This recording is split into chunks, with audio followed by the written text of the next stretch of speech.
BNP পিছনে 3-4 মাস ঘুরলাম, কিন্তু বিএনপি মানবে বলে, কিন্তু পরে আর মানে নাই। আওয়ামী লীগের তো মানার প্রশ্নই আসে না, কারণ আওয়ামী লীগকে হিন্দুরা মুসলমান তাও তো বুঝতে পারে।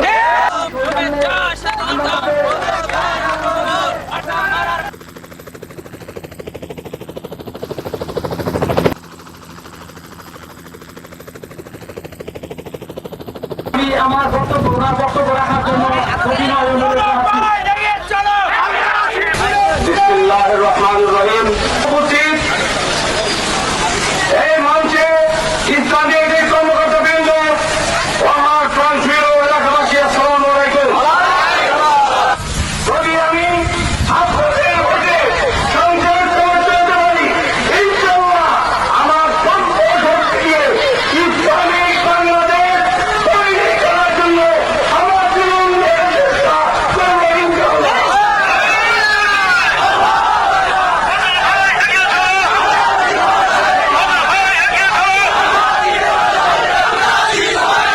আজকে হিসাব যেটা আছেন, যত মুসলমান ভাই আছেন, ভয়ের কোনো কারণ নাই।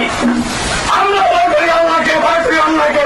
মানুষকে মুসলমান ভয় করতে জানে না। আজকে আপনাদের প্রতিজ্ঞা করতে হবে, শুধু ইসলাম মুনাফিককে নয়, এই মুনাফিক থেকে ইসলাম প্রচার দুনিয়ার মধ্যে ইনশাআল্লাহ ছড়িয়ে দেব।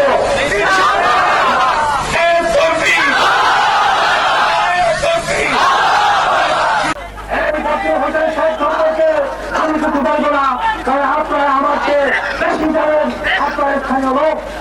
হুজুরের আজকাল আপনাদের সামনে যদি বাধা করে যা নয়, জীবন্ত স্বাধীনতা আছি, যেটা হোক কোন লোক লালসা কিছুর কাছে আমাদের কাজ করে যাবো। আজকাল এই সব বছর হোসেন থেকে এই মাত্র বাংলাদেশে দুই ধারার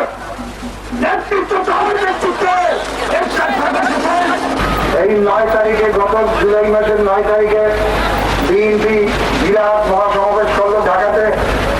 অনেক মহাদেশ মুফতি সাহেবেরাও বক্তৃতা করলেন, কিন্তু এই 5-10 ঘন্টার বক্তৃতার ভিতরে ইসলামের কি শব্দ পর্যন্ত আসে নাই। আমি দেখলাম ইসলামের কথা যদি আমি না বলি, তবে আর ইসলামের কথা বোধ আর দুনিয়াতে থাকবেই না। আমি 8 দফা দিলাম, 7 দফাতে 8 দফা পেয়েছেন সবাই। যে 8 দফা ইসলামের জন্য, গরিব মানুষের জন্য, হিন্দু মুসলমানের জন্য, নারীদের জন্য, সব বিষয় এর ভিতরে 8 দফার ভিতরে সব কিছু রয়েছে। আমি বলেছি যারা 8 দফা স্বীকার করবে তাদের সঙ্গে ঐক্য আন্দোলন করতে পারি।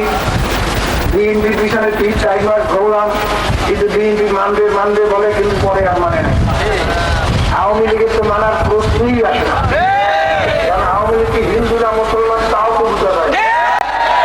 যখন মক্কা শরীফ যায়, মাথা ভর্তি দেবে, হাতে চোখ নিয়ে মক্কা শরীফ যায়, মনে হয় যে যাবে অবশ্যই বড় একজন সুদী মুসলমান।